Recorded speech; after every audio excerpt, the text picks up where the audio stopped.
A paz do Senhor Jesus, vamos para mais um dia do nosso devocional, que se encontra no Evangelho de Lucas, capítulo de número 16, no versículo 13, que diz: Nenhum servo pode servir a dois senhores, pois odiará a um e amará o outro, ou se dedicará a um e desprezará o outro.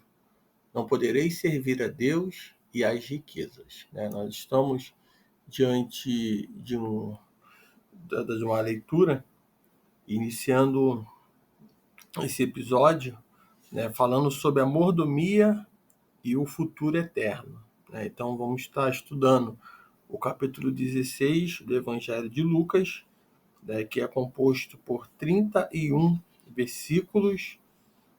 Vamos estar falando sobre essa mordomia, um bom exemplo de um homem mau, que está entre o versículo 1 ao versículo 18. Mas para introduzir esse capítulo de número 16, nós já começamos dizendo que tudo que nós fazemos aqui na Terra, se refletirá na eternidade. Então, qualquer filosofia que trate somente do aqui e agora não serve para o homem. Então, a vida humana, ou de cada pessoa, ela divide-se em duas etapas. A vida aqui na Terra, após o seu nascimento, e a vida na eternidade, após a sua morte. Então, durante a sua vida, aqui na Terra, o homem é um mordomo de Deus. Ele recebe a vida, o tempo, as oportunidades, os relacionamentos, os talentos e os dons. Então, além dos bens materiais, para administrá-los e usufruí-los. Mas todos nós prestaremos conta a Deus, pela forma que administramos os bens de Deus. Então, a decisão mais importante e definitiva desta vida, se refere a Jesus. João 3,36, que diz: Por isso, quem crê no Filho tem a vida eterna, o que todavia se mantém rebelde contra o Filho não verá a vida, mas sobre ele permanece a ira de Deus. Então, ainda 1 João, capítulo de número 5, versículo 11 e 12, ele diz: E o testemunho é este, que Deus nos deu a vida eterna, e esta vida está no seu Filho. Aquele que tem o Filho tem a vida. Aquele que não tem o Filho de Deus não tem a vida. Então, você toma essa decisão aqui enquanto vive, e ela determinará seu futuro eterno. A eternidade para o fiel é um dia que não tem crepúsculo. Para os incrédulos, é uma noite que não tem alvorada. Então, onde você passará a eternidade? Essa é a pergunta de hoje. No céu ou no inferno? Depois da nossa morte, uma porta se abrirá. Ela pode ser chamada porta da realidade. Então, no momento, vai chegar que essa porta da realidade vai ser aberta. E essa porta da realidade, ela vai trazer a consciência de que aonde nós vamos passar essa eternidade, no céu ou no inferno. Então, nesse capítulo, veremos de que forma a mordomia da terra é recompensada no céu. Então, tudo que nós fazemos aqui será recompensado pelo Senhor nos céus.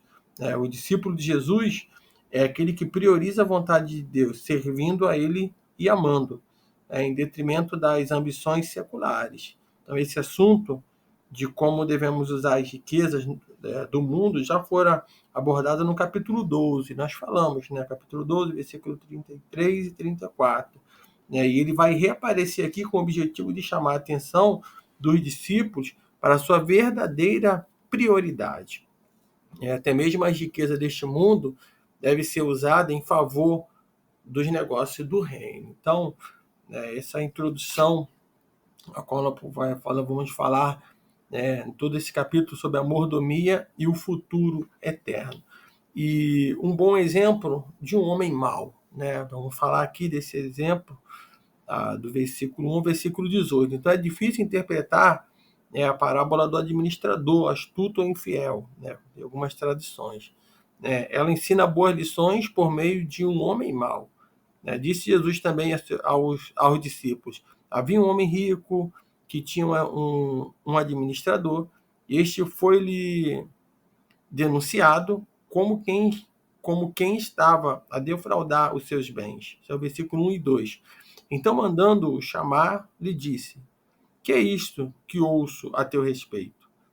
Presta conta da tua administração, porque já não podeis mais continuar nela. Então, era comum que as pessoas ricas, né, elas outorgassem seus bens a administradores que fossem capazes de gerenciá-los, né? Embora eles não fossem os proprietários, podiam negociar e cuidar das propriedades com certa liberdade. Então, o administrador em questão, né, no entanto, ele é condenado por sua atitude de desfraudar, né, os bens de seu patrão, mas é elogiado pela atitude inteligente de garantir seu perdão e a simpatia dos outros negociantes. Então, a parábola do servo astuto, primeiro, né, os discípulos eles compunham o auditório para o qual a parábola foi contada. Então, a parábola, né, então a palavra discípulos inclui outros seguidores além dos 12.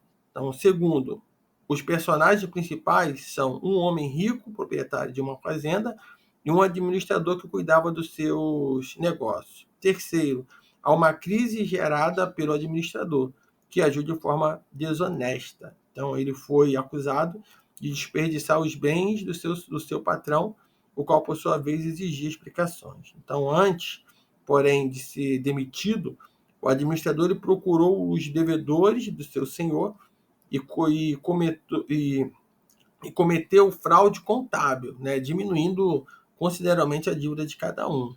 Né. Seu objetivo era, caso fosse demitido, né, ser recebido na casa daqueles que haviam sido beneficiados. Então, o que essa parábola ela nos ensina? Né? Nós vamos falar aqui de algumas lições que Jesus vai nos ensinar. Né? A lição de Jesus ele vai nos ensinar nessa parábola. Ele vai falar aqui de 5 lições. A primeira é nas questões do mundo. Os descrentes demonstram mais sagacidade ou astúcia do que o Filho de Deus. Então, Jesus ele afirma, no versículo 8, ele afirma assim: e elogiou o Senhor, o administrador infiel, porque se houvera atiladamente, porque os filhos do mundo são mais hábeis nas suas próprias gerações do que os filhos da luz. Então, Jesus ele não estava dizendo que devemos agir de forma desonesta, mas ele reconhece a astúcia ou a esperteza que os ímpios têm para conseguir acumular riquezas efêmeras.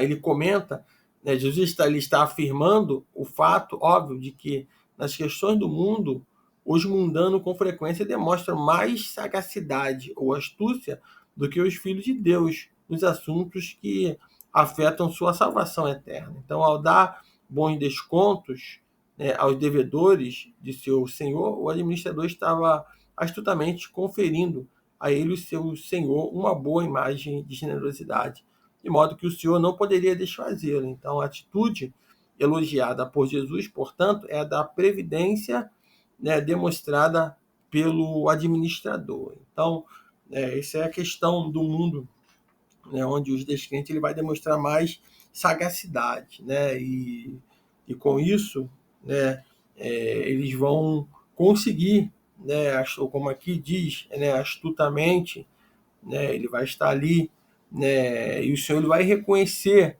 né, essa astuta, não dizendo que devemos agir de forma desonesta, né, mas Jesus vai demonstrar como aquele homem foi astuto. A segunda lição que Jesus deixa é que devemos usar as riquezas deste mundo para abençoar as pessoas e fazer amizades eternas. Então, o ensino de Jesus sobre a parábola é o seguinte: eu vos recomendo, no versículo 9, das riquezas de origem iníqua, fazer amigos, para que quando aqueles vos faltarem, esses amigos vos recebam nos tabernáculos eternos. Então, um ditado judaico ele já dizia, né? O rico ajuda o pobre neste mundo, para o pobre ajudar o rico na eternidade. Então, aqueles habitantes, né, celestiais que, enquanto ainda estavam na terra, foram beneficiados pela bondade, dessas pessoas generosas. Então, estarão dando as boas-vindas aos que forem chegando. Quem dá ao pobre, empresta a Deus. Provérbio 19, 17. e ajunta tesouro nos céus. Isso está lá em Mateus 6, versículos 19 ao 21. Então, da mesma forma que o administrador astuto usou as riquezas do mundo para garantir abrigo, o justo deve usá-lo para o bem das pessoas, em especial aqueles que não têm amparo. Então, essa atitude será bem recebida no céu, quando esses amigos vos receberem nos tabernáculos eternos. A terceira lição é que a fidelidade e integridade não depende da quantidade de bens. Então, Jesus ele segue com seus ensinos ao discípulo, no versículo 10, quem é fiel no pouco também é fiel no muito, e quem é injusto no pouco também é injusto no muito. Devemos ser fiéis, né, em coisas pequenas, para que possamos ser confiáveis em coisas grandes. Se não somos dignos de confiança no uso de coisas materiais, quem nos confiará coisas celestiais? Né? É interessante que muitos, né, querem ser fiel ao Senhor, talvez só quando obter algo, né, quando estiver no muito. E o Senhor vai dizer aqui que aquele que é fiel no pouco, né, ele vai ser fiel, ele é aquele que realmente é digno de confiança, porque Deus ele vai confiar o quê? Coisas celestiais. Então, nesse sentido, a consequência da atitude do discípulo de Jesus aparece aqui como uma antítese daquela do administrador astuto, versículo 12. Se não vos tornaste fiéis na aplicação do alheio, quem vos dará o que é vosso? Então, a maneira que lidamos com as coisas materiais diz muito sobre o que se encontra, né, o nosso coração. E se somos confiáveis para administrar as coisas espirituais do reino de Deus. Então, a fidelidade e integridade, ela não vai depender da quantidade dos bens. Mesmo no pouco, sendo fiel. Isso é agradável ao Senhor. Isso vai realmente, o Senhor, ele vai nos confiar coisas espirituais no seu reino, à medida que aqui nessa terra nós somos fiéis ao Senhor. O quarto diz, né, lição que Jesus deixa, que é impossível alguém servir a dois senhores ao mesmo tempo. Ninguém pode servir a dois senhores, versículo 13, porque ou há de obedecer-se de um e amar o outro, ou se devotará a um e desprezará o outro. Não poderei servir a Deus e às riquezas. Então, se não somos fiéis no uso de nossas próprias coisas, não teremos condições de cuidar das coisas dos outros. Então, o objeto da sua adoração é Deus ou é o dinheiro, né? Uma das traduções o mamon. Por isso é preciso escolher entre os dois. Colossenses 3,5 ele nos dá essa referência. Então, a diferença é que nossas atitudes em relação à mordomia com as coisas do reino se refletirão diretamente na vida de outras pessoas e na forma que viveremos na eternidade. Então, mesmo os bens materiais, isto é, as riquezas de origem injusta, têm um peso de eternidade, pois evidencia onde está o nosso coração e quem é nosso verdadeiro Senhor. Então, é impossível alguém servir a dois senhores e ao mesmo tempo. É impossível servir ao dinheiro, às riquezas e querer servir ao Senhor. Então, o homem de Deus, a mulher de Deus, realmente, ele faz a diferença nisso realmente e na sua mordomia, na sua administração, né? Ele está ali refletindo as coisas do reino do Senhor Jesus, fazendo conforme Jesus ele tem ensinado. E o quinto diz que Jesus ele repreende os fariseus por dois erros. Essa é a lição que o Senhor deixa. Então Jesus vai repreender por causa dos dois erros. Em primeiro lugar, pela avareza, né? Pois os fariseus eram pessoas avarentas, e ao ouvirem essa parábola contada por Jesus, o ridicularizavam. Eles viam equivocadamente o dinheiro que ganhava de forma desonesta como evidência de bênção divina, então ganhando tudo de forma desonesta e atribuindo que era a bênção de Deus. Então Jesus, porém, ele vai denunciar no versículo 15: vós sois os que vos justificais a vós mesmos diante dos homens, mas Deus conhece o vosso coração, pois aquilo que é elevado entre o homem é abominação diante de Deus. Então, na verdade, aquilo que os fariseus achavam espiritual era uma abominação aos olhos de Deus, né? Que percebe as intenções do coração, principalmente daqueles que amam o dinheiro. O segundo, né, é que erro dos fariseus é quanto à validade da lei de Deus. Jesus ele diz no versículo número 16: a lei e os profetas vigoram até João. Desde esse tempo vem sendo anunciado o evangelho do reino de Deus, e todo homem se esforça por entrar nele. Então, perceba 3 detalhes nessa declaração de Jesus. Em primeiro, a lei dos profetas representa o Antigo Testamento, uma revelação preparatória que apontava para Cristo. Segundo, é que João Batista foi o último dos profetas que apontou para Cristo que se fazia presente. Então, desde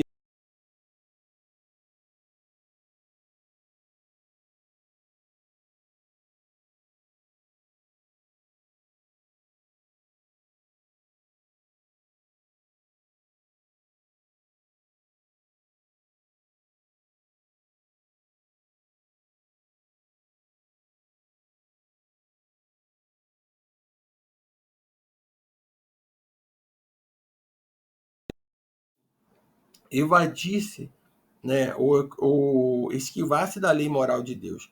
Mas Jesus ele reafirma o caráter permanente da lei moral, versículo 17, que diz: e é mais fácil passar o céu e a terra do que cair um tio sequer da lei. Então, um exemplo da lei moral permanente é o casamento, né? Versículo 18 fala. Então, os fariseus e as sociedades e a sociedade da época haviam favorecido os homens em detrimento das mulheres, né, na questão do divórcio, pois eles, segundo o costume, podiam se divorciar, né, à revelia, sem sofrer as consequências sociais ou morais. Jesus ele afirma que, embora cumprisse a lei e os profetas, seus efeitos morais permaneciam e estavam acima das convenções sociais. Então, o que era útil a eles, né, o que realmente era conveniente a eles, eles colocavam. Então, os homens poderiam fazer de qualquer maneira, mas moralmente, né, não estava, né, agradando ao Senhor. E nós vamos observar que, né, nós devemos ser propositivos, né, em angariar amigos para o reino de Deus. Então, que nós possamos, né, viver intencionalmente, né, no mundo, pregando o evangelho do Senhor. Né, a cada dia realmente pedindo ao Senhor sabedoria para que nós possamos evangelizar, continuar falando do Senhor, né, que nossos recursos, precisamos entender que eles são instrumento a serviço de Deus e não a finalidade da nossa vida.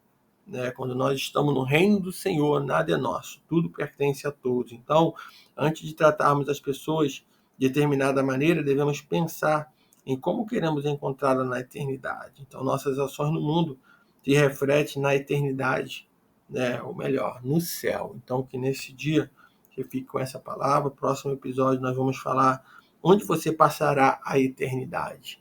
Né? Essa é uma pergunta que precisa de uma resposta. Eu te faço, já encerrando esse devocional. Onde você passará a eternidade? Que Deus te abençoe.